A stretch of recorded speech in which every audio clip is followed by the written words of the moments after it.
brings the music of the spheres. This is my Father's world. I rest me in the thought of rocks and trees, of silent seas. His hand of wonders wrought. This is my Father's world. The birds their carols raise. The morning light, the lily white, declare their Maker's praise. This is my Father's world.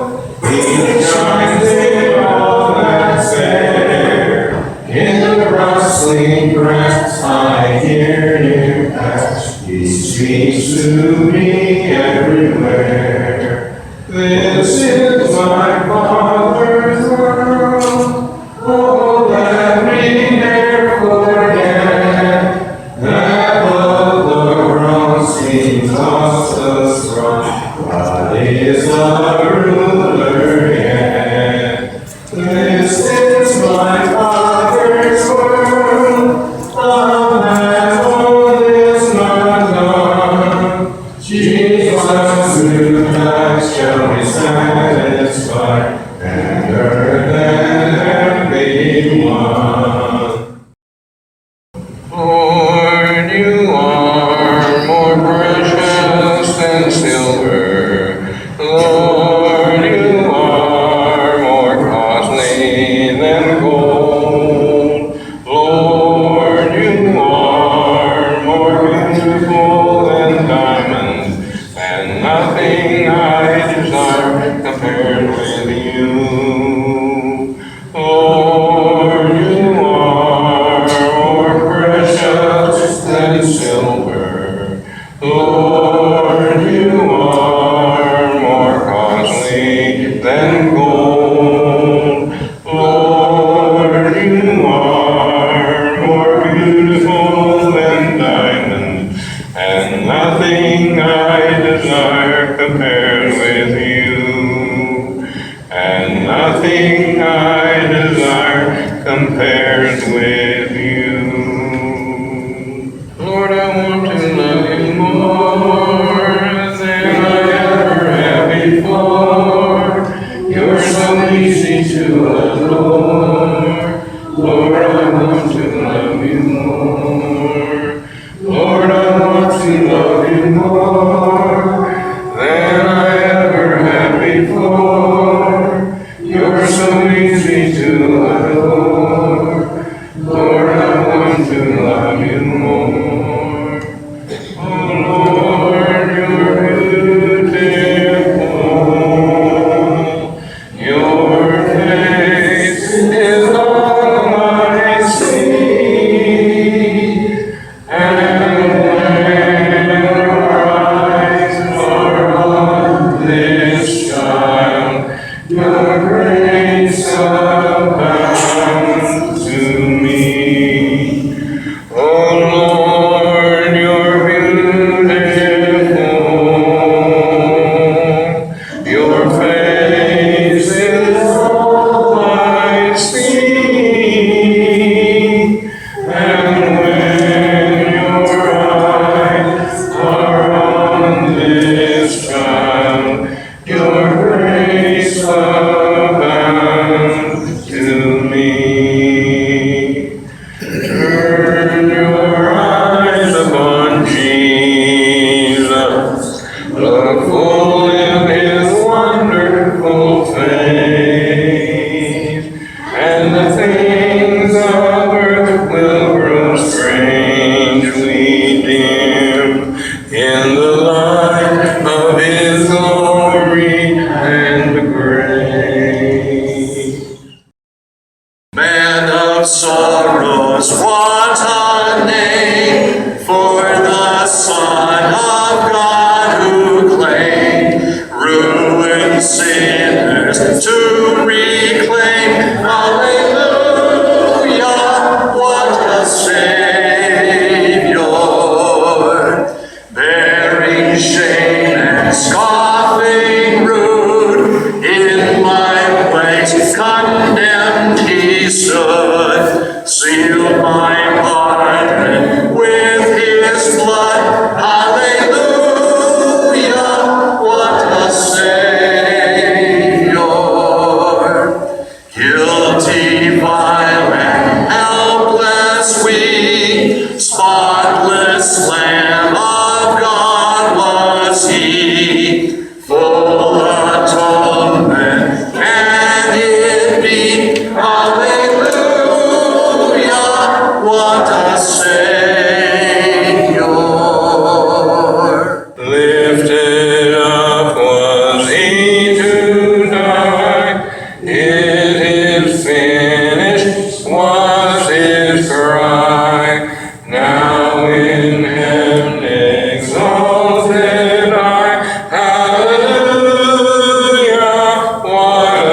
Angry words, oh let them never from my tongue unbridled slip.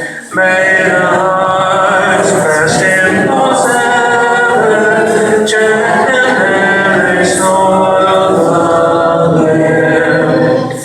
Love one another, the sacred Savior, children obey the Father's blessed command. Love one another, the sacred Savior, children obey the blessed command. Love is much too pure and holy, friendship is too sacred far, for a moment's reckless folly, thus to desolate and mar. Love one another, the sacred Savior, children obey the Father's blessed command. Love one another, the sacred Savior, children obey the blessed command. While Brenda and I were in Mexico, we got to tour a couple of Mayan ruins. The one at Chacobin and Jabanche. And it's kind of amazing because they date back to 500 AD to 800 AD, in that time frame. And some remnants of the Mayan culture are still available, still evident on the Yucatan Peninsula. There are still Mayans alive. Obviously not the Mayan kingdoms. But there was one aspect of it when we were touring one of these, and this one was at Jabache. They built pyramid-like structures for their temples, and the higher the better. One of them was even higher than this one. And the people lived on various levels of them. There were internal buildings. But the king of that kingdom lived on the top level because he was also the priest of their religion and was considered a demigod. In other words, he was almost God. And he was able to communicate with God and, communicate to God to have a good rainy season so their crops would grow, so the sun would come out, so that the people would reproduce also. So he was kind of in charge of that because he communicated with God. And if it seemed like God wasn't listening to him, then he'd offer an occasional human sacrifice. And so the closer to God he could get, the better. And that's why they put him on the top level. And it made me think about the Tower of Babel. Genesis 11 tells about that because humanity was concentrated in that area of what is considered the Fertile Crescent, which is Iraq and that area where the Garden of Eden was. Sure it's changed now, isn't it, from the Garden of Eden? And the city builders were saying, come, let us build ourselves a city with a tower that reaches to the heavens so that we may make a name for ourselves and not be scattered over the face of the whole earth. And in order to stop this arrogant expression of pride, and to fulfill God's mandate to fill and replenish the earth, which they were strategizing on how not to do that, God confused their languages he took away their common language, and it caused them to migrate outward to the rest of the world. Eventually, that fact that different languages developed, added to the fact of sinful human nature, caused some other problems. One of those is that people in one area started considering their ethnic group or their racial group as superior to other ones. And you know where this is going, because here we are. Nearly every nation on the earth has a legacy of slavery. Whether it was the Arabs from the Sultan of Oman who took slaves from Africa to serve his uses and to sell for profit. And this was on the west side of Africa, the east side of Africa, over where Kenya, Tanzania, Malawi are. Or whether it was the French and the British on the west side of Africa who took slaves. Or, as we heard about among the Mayans, that when one Mayan kingdom would conquer another Mayan kingdom, they would take some of their people as slaves. And so these temples and these pyramids, they were built by slaves who carried those blocks of limestone and granite to those places and stacked them on those. Most of that menial work was done by slaves. Fellow Mayans, but Mayans from a different clan of Mayans. And so from the start, this matter of slavery and this matter of ethnic and racial prejudice and dehumanizing other races has been more of a spiritual problem than a social problem. It's been a spiritual problem more than a political problem. It gets to the very heart of mankind. And did you know that there was even racial, ethnic tension in the early church? I mean, days after that glorious day of Pentecost where 3,000 people were baptized, and the long-anticipated family of God was begun on earth. The one where Jesus said, upon this rock I will build my church. That's where he did it. But just days and weeks afterwards, as I mentioned in class this morning, the first hint of a problem arises when this brand new church, out of love for one another, takes on the responsibility of feeding and caring for the widows among them. And in this early church in Jerusalem, there were people from not just Jewish backgrounds, not just Israeli backgrounds, but also there were Jews from the area of Alexandria, from the north part of the African continent. And they were influenced by Greek culture, by Alexandrian culture. And among the Jews of the 1st century BC and the 1st century AD, there had been tension between these groups. They had some philosophical differences. They even read the Old Testament in a slightly different way. And so now, out of these groups, some of them had become Christians, disciples of Jesus Christ, part of the same church. And there was concern among some of the leaders, some of the people, that one group of widows was being treated better than the other group.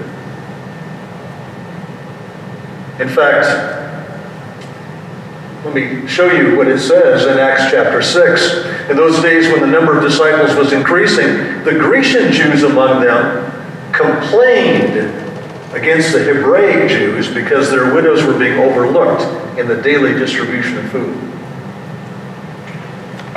So there was an injustice going on. And so what did the apostles do to solve this? Did they say, it's all in your imagination? just snap out of it. Don't be so silly. Quit quibbling among yourselves.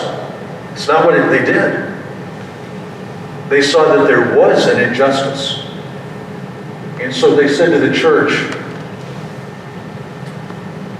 choose 7 men from among you who are known to be full of the Spirit and wisdom. We will turn this responsibility over to them. Now, what were the qualifications? Choose 7 men among you who are good business managers, and we're going to turn this over to them. Choose 7 men among you who are diplomats. No, he said, who are full of the Holy Spirit and wisdom. We're going to put them in charge of this, and to solve the problem. See, the devil was trying to split the family of God in half from the very beginning. And what was causing the split was a spiritual problem. And it was solved with a spiritual solution. Oh, there was a seething hatred, distrust in the first century between Jews and Gentiles, between Jews and non-Jews, essentially is what it comes down to. And so the same kind of stuff that was causing this tension in the Jerusalem church, we see played out as the church started expanding. As non-Jews, from neither a Grecian Jew or a Hebraic Jewish background, as non-Jews, Gentiles, folks like us, were hearing the gospel and becoming Christians. And you're familiar with that tension. Let me just give you some detail about that. The Jews were pretty convinced that Gentiles killed babies in their homes. For good reason. Because infanticide was a part of Gentile culture. Under Roman law, a father had absolute sovereign authority over his family. If a girl was born and he did not want another daughter, he could have her killed or left out to die of exposure. With impunity. He had the right to do that. And of course, that's usually the way it would work. If he had a boy, he'd keep it. If it was a girl, sometimes he'd say, no, too many mouths to feed, we're going to let her go. So we've got some gender bias going on there as well. And so, the Jews, you know how things were. You hear about 1 or 2 of those cases that actually happened. Didn't happen very often. You hear about that, and so pretty soon the rumor spreads that all Gentiles, have this pit where they throw their babies. And so they would have nothing to do with it. You would not want to walk inside a Gentile home. If you did, you'd have to go to the temple and get forgiveness and purification before you could come and worship God. You'd be defiled just by walking into a Gentile house. Spiritually filthy, full of demons. And of course, how do you suppose that made the Gentiles feel toward the Jews? Because you don't have those opinions about somebody without it showing in the way you deal with them. How do you like the feeling when somebody's looking down on you? They think you're dirt, you're scum. That's the way the Jews felt about the Gentiles. So as a result, the Gentiles despised the Jews. They couldn't stand them. They knew they were judgmental toward them. These Jews that supposedly represent the true God, they've got evil hearts and hate everybody else. We don't want anything to do with that God. So here's what's going on. There were some people who could see through that stuff, and they were drawn to Christ. They became Christians. And so you've got these Gentiles who were despised, these Jews who are resentful in the same church. How does that work? I wonder if the Jews sat on one side and the Gentiles sat on the other. You suppose?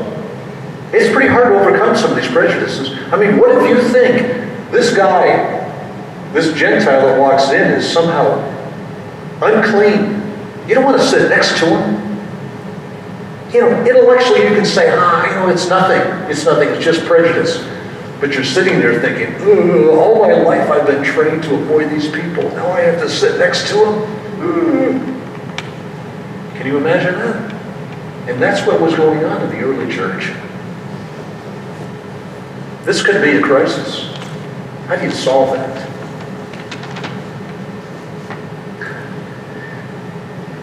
The Ephesian letter, to a great extent, was written to address this.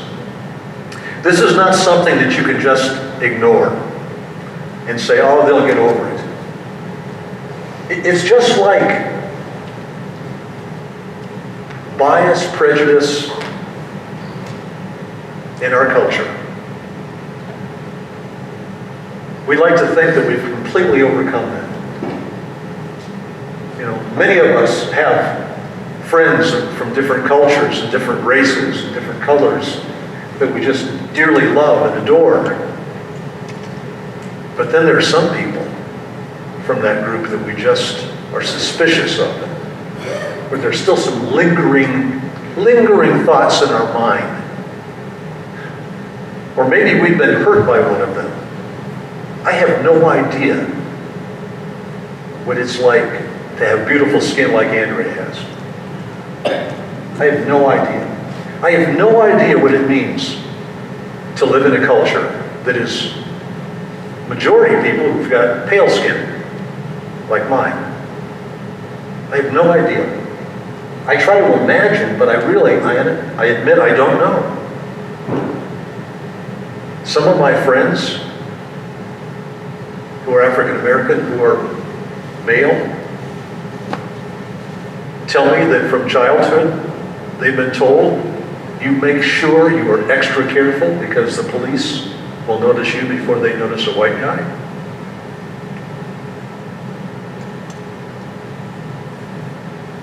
They tell me, you don't know what it's like to get pulled over just because you're black. I said, what? I said, it makes me mad. But if I get mad and show it, then I'm in double trouble. My dad never told me, now Tim, you behave yourself because of your skin color. No, he said, Tim, you behave yourself because of me.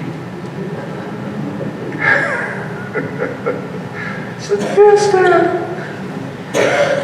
He said, if you get in trouble in school, you get paddled there, when you come home, I'm going to paddle you. Yeah. I thank you now for that. So Paul says to the church at Ephesus, for he himself is our peace, who has made the two one and has destroyed the barrier, the dividing wall of hostility, by abolishing in his flesh the law with its commandments and regulations. Then he gets to the real meat of it. His purpose, God's purpose, was to create in himself one new man. One new mankind is what this means. Anthropos.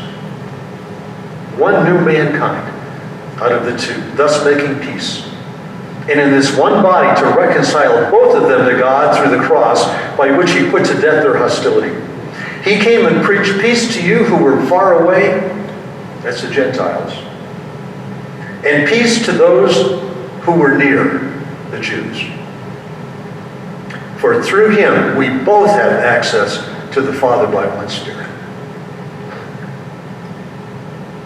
Wow. One new mankind God was creating.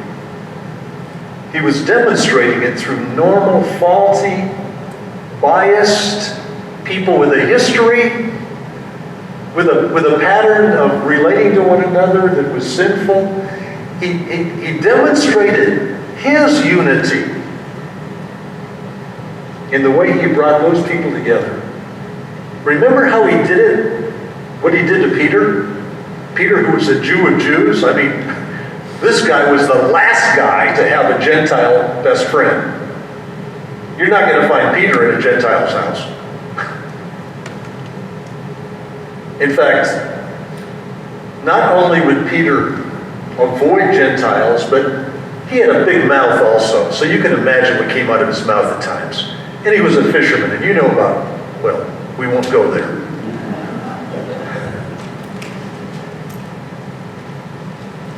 And so, Peter's up on the rooftop praying. He sees this vision. He sees this sheet come down. It's got pigs and cows and sheep on it. God says, eat. And Peter said, oh, no, this must be a test. I've learned I'm not supposed to eat pigs. Not me. Nothing unclean. And it happens again. And it happens a third time. And then God says, don't call anything that I call clean, unclean. He's saying, I'm not talking about pigs and cows and sheep. I'm talking about humans. I'm talking about Gentiles. I'm talking about people that the Romans call the the barbarians, the heathens. That's what I'm talking about. Because God says, I want all of them. I made them all in my image. I want them all. And so right about that time, it's interesting the timing. And Peter must have thought, oh, what a coincidence. We know, because we see behind the scenes, it was no coincidence. There's a knock on the door of the house he's staying. It's a servant from a Gentile nobleman who is saying, my master wonders if you'd come and talk to us about Jesus. The day before that, Peter would have said, no way in the world. Now he says, let's go. And they go to the household of Cornelius, a Gentile who is seeking Jesus. And Peter goes in and he teaches them the gospel. And God immediately does a demonstration. Before they hear the full message, before they respond to it in faith even, he causes them to speak in tongues. Exactly what happened to that Jewish group on Pentecost who had become Christians. And that said, whoa, God is doing the same thing among the Gentiles that he did with the Jews. And that's when the first Gentiles came into the kingdom of God. But it wasn't easy. Those changes are never easy.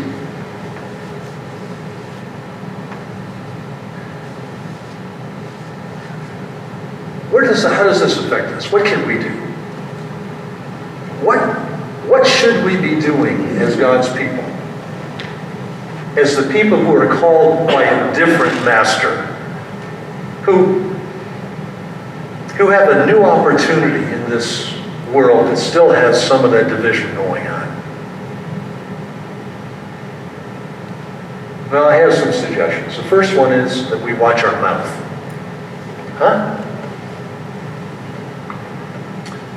You may have grown up hearing things and designations that are now offensive to people from various ethnic backgrounds.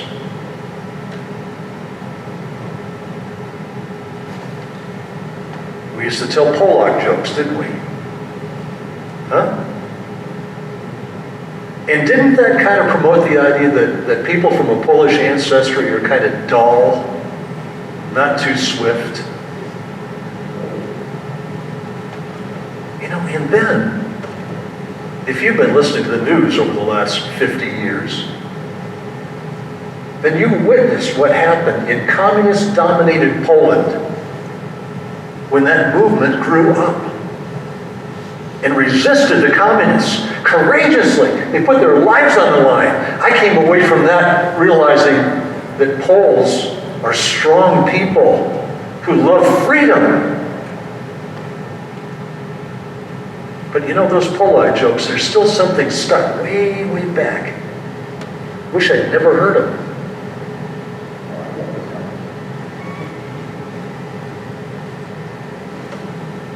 By the way, I love pierogies too. So maybe it's not all hopeless.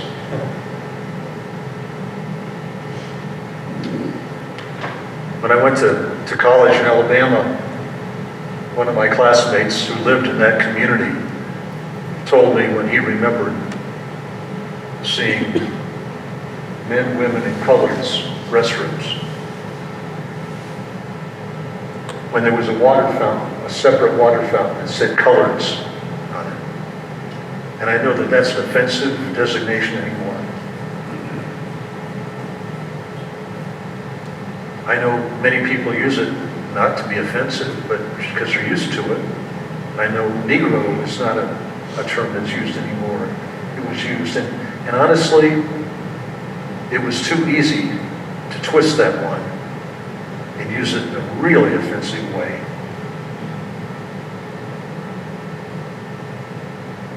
But, how do you know what to say anymore? Sometimes what we need to do is ask. Get to know people and say, what's most comfortable to you? We might say, so what? I don't mean it that way. That doesn't really matter. I have biblical precedent for this. That we really ought to be concerned about how the other person is hearing it and perceiving it. Look at what Paul says regarding this Jew-Gentile controversy, because you can imagine it had to do with dietary things as well. Gentiles who've been idol worshipers used to go to the feasts at the idol temple and eat meat that had been offered to idols, sacrifices. Half of it would be burnt to the pagan god, and then half of it would be consumed by the people who went there as kind of a fellowship with that god. It was like a perverted kind of communion. And so when they became Christians, they said, I'm not eating meat anymore. What if some of that meat came from that temple? I'm not eating meat anymore. And the other people who did come from that background said, what? There's nothing wrong with meat. Meat's meat, so what? Paul knew that to be the case. But look at what he says anyways. He says, therefore, if what I eat causes my brother to fall into sin, I will never eat meat again, so that I will not cause him to fall. He says, I am more concerned about how it affects my brother or sister in Christ than I am how it is okay with me. Wow. Isn't that a good attitude? That comes from a good heart, doesn't it? It comes from a heart that says, I want what's best for you, not what pleases me. What's really cool in a family of God when it works out, that the other person says, no, I want what's best for you, not what pleases me. Oh, no, I want what's best for you, not what pleases me. Oh, no. How it goes. Here's another prejudicial term. That's called a Mexican standoff.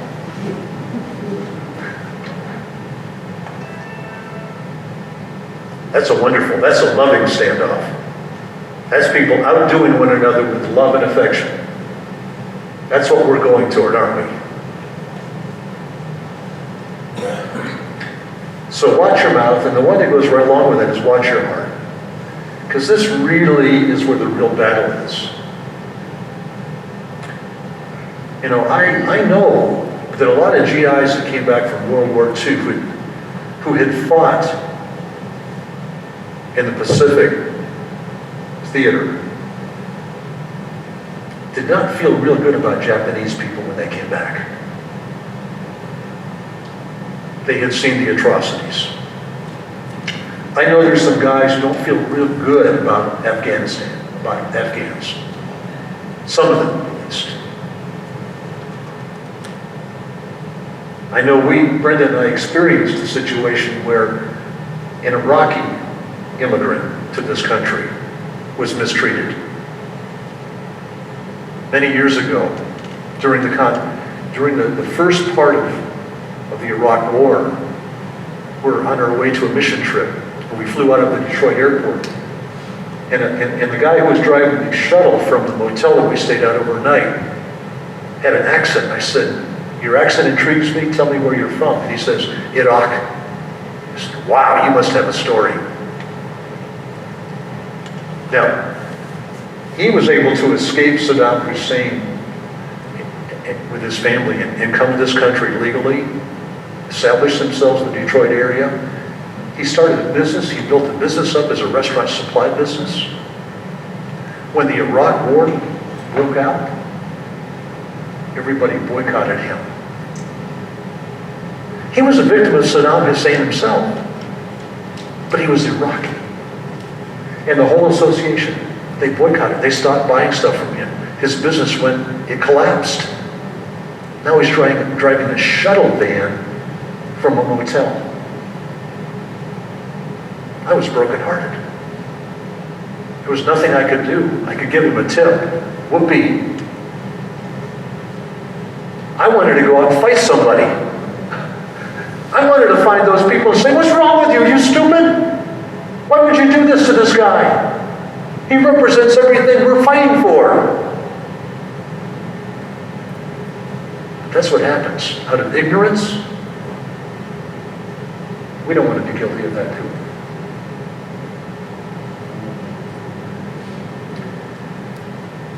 Just because somebody who looks different than we has wronged us sometime in the past, that doesn't paint the whole race or the whole ethnic group with the same brush.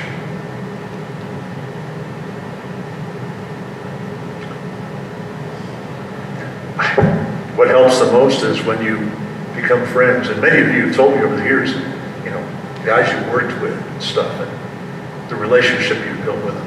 And it always ends up being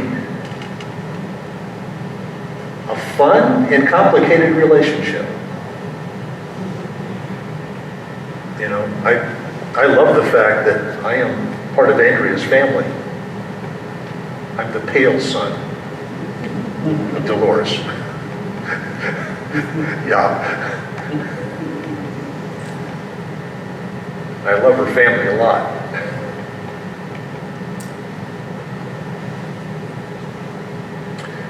So, we have to watch our heart. Make sure that we don't make judgments based not on the person we're dealing with, but based on some other influence. And you know what? There are good people and bad people in every racial group, aren't there? I honestly have had a more difficult time with knucklehead white guys than I have with knucklehead black guys throughout my life. By the way, I don't consider any of you knuckleheads. I have other words I use for the guys here.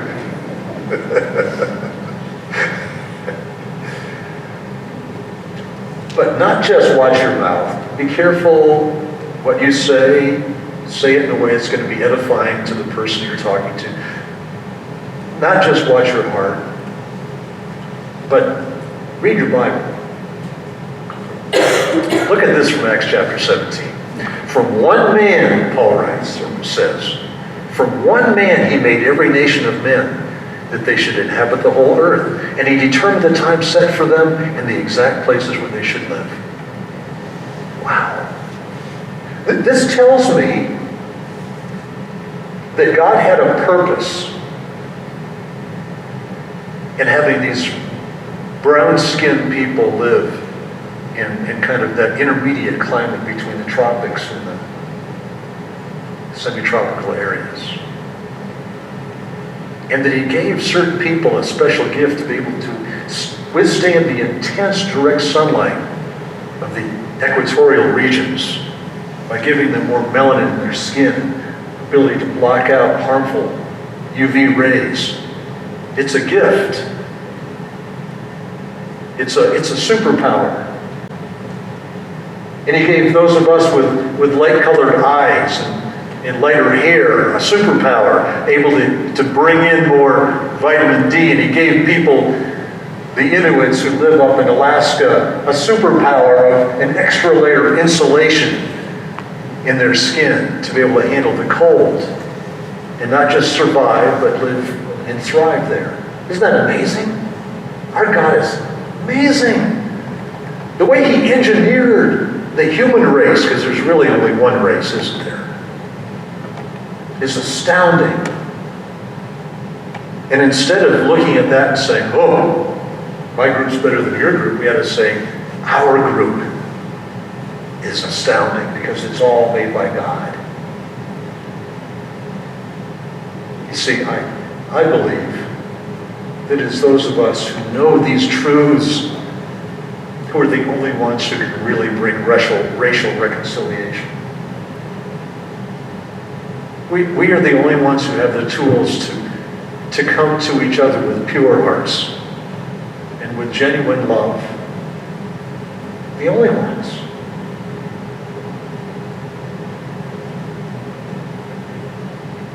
Before Babel, we all spoke the same language. We all dressed pretty much the same.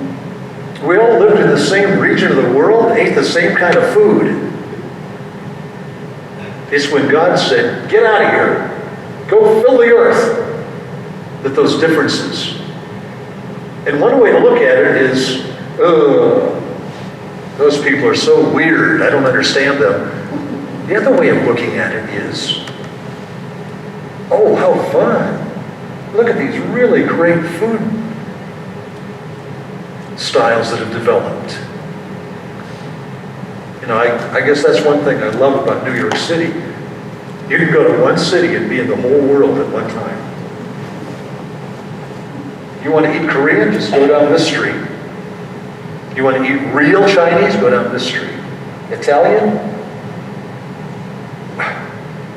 And we're really blessed in this community now. We got a great Italian restaurant. We've always had a great Italian history.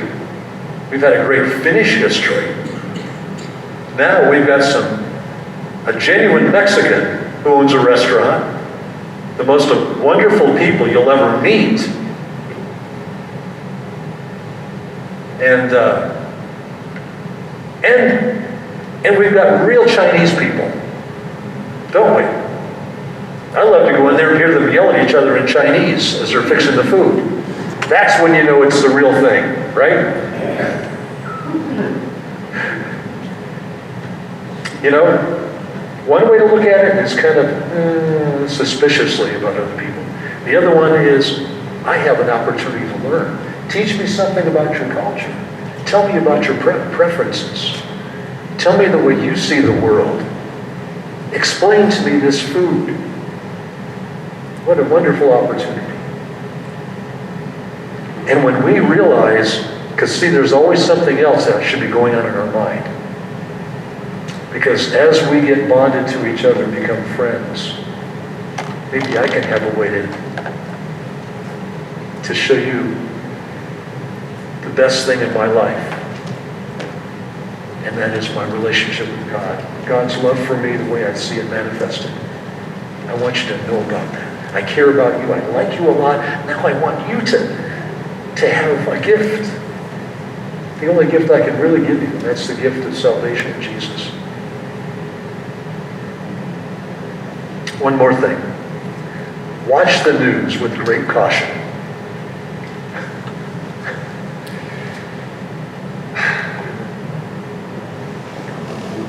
It's hard for me to believe that at times, evangelical, that means Bible-believing, gospel-believing Christians, have been portrayed as being racist.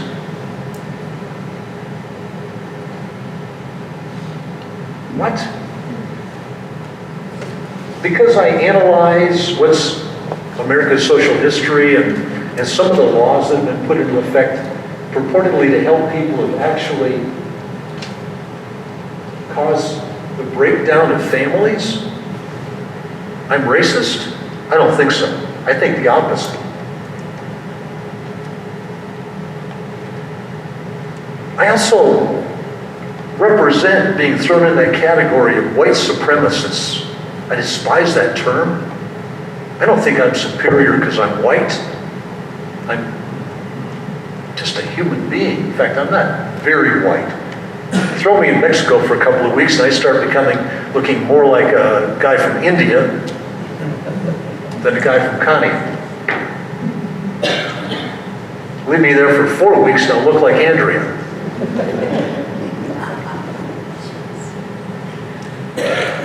But throwing me in the white supremacist group because I believe in free enterprise, the government should keep its lousy nose out of business,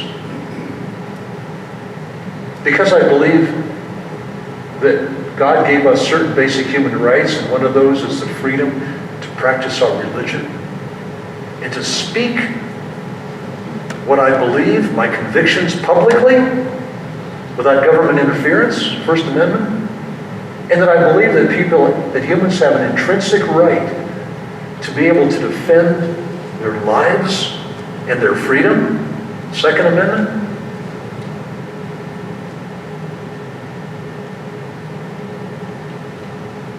And you know what? Despite the fact that some try to paint us as one or other side of the racial divide, these convictions cross over all races. That's why I say you watch the news media, the news carefully, and always say, what is their bias? They've all got bias. We've all got bias. I want to know the truth. And usually I can't find the truth until I get to know people.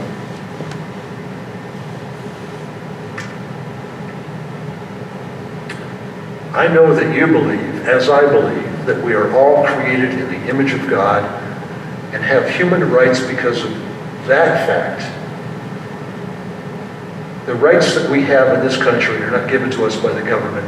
They are given to us by God, and the purpose of our government is to protect those rights, not to get in the way of them. Because what government can give, government can take away. If a majority decides to take away rights, they can do that if the rights are not given by God, but they're given by man. But if they are given by God, nobody can take them away.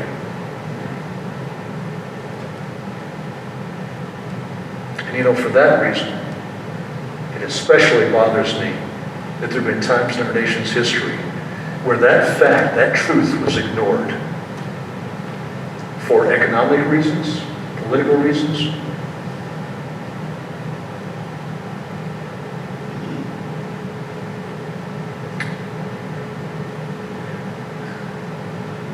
If we will be the kingdom of God and will work with God toward one new humanity in Christ, then all of us will be interested in Black history, right? That's February's Black History Month. Two ways to react to that. One is we say, oh, we don't have a White History Month. Or we can say, oh, there's a lot to learn. Not too long ago, Brenda and I went to see Harriet, the movie about Harriet Tubman, an astounding, courageous, powerful woman. Amazing. That's a movie everybody ought to see. It'll move you, it'll inspire you, it'll change your opinion. It's great, wonderful. But we'll learn about Frederick Douglass and Harriet, George Washington Carver, and so many others. It'll make us want to look up the Emancipation Proclamation that President Lincoln signed and read it and think about that moment in history.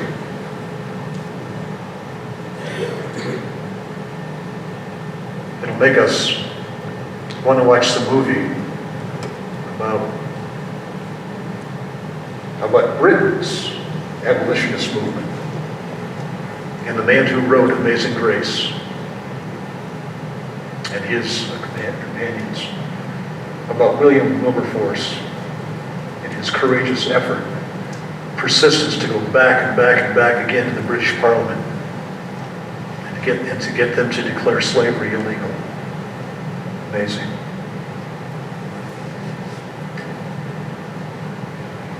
And it'll open our hearts to people that our hearts have never been open to.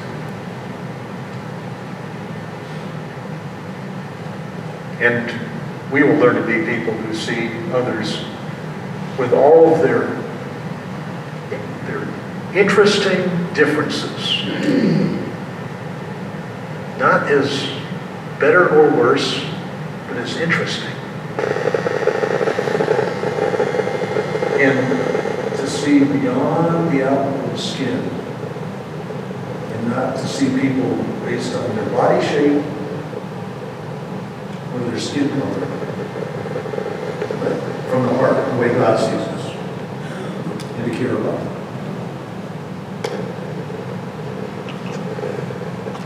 And it's amazing what God can do through that. Jesus, keep me near the cross, near the precious fountain, free to all the healing stream, flows from Calvary's mountain. In the cross, be my glory ever, till my raptured soul shall find rest beyond the river. In the cross, the trembling soul, love and mercy found me. There the bright and morning star sheds its beams around me. In the cross, be my glory ever, till my raptured soul shall find rest beyond the river.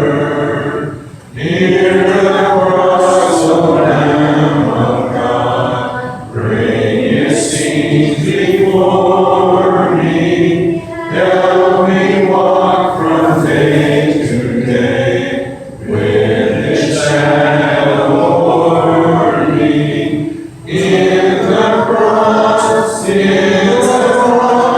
be my glory ever, till my raptured soul shall find rest beyond the river.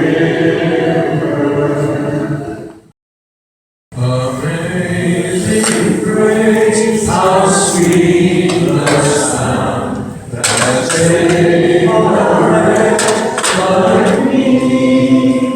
I once was lost, but now was blind, but now I see. When we've been there 10,000 years, bright shining as the sun, we know that saints who sing God's praise, and when we first begun. This is my Father's world. Oh, let me never forget that above the cross He lost the throne.